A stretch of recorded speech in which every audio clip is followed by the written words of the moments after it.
महाराष्ट्रासाठी दुःखद बातमी.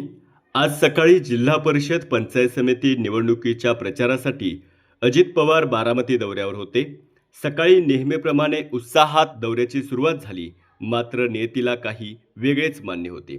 बारामती विमानतळावर लँडिंग करत असताना तांत्रिक बिघाडामुळे विमानाचं नियंत्रण सुटलं आणि ते नजीकच्या शेतात कोसळलं. मिळालेल्या प्राथमिक माहितीनुसार विमान कोसळताच धुराचे प्रचंड लोट आकाशात दिसू लागले.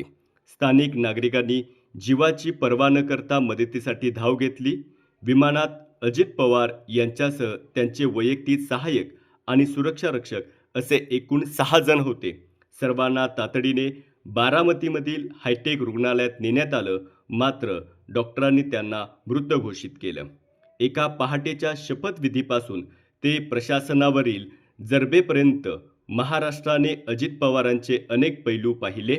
स्पष्ट वक्ता नेता अशी ओळख असलेल्या दादांचा अचानक जाणं राज्याच्या राजकारणातील कधीही भरून न येणारं नुकसान आहे. संपूर्ण महाराष्ट्र आज या घटनेने हळहळत आहे. अशाच नवनवीन अपडेट्ससाठी डिजिटल कोल्हापूर चॅनेलला सबस्क्राईब करायला विसरू नका.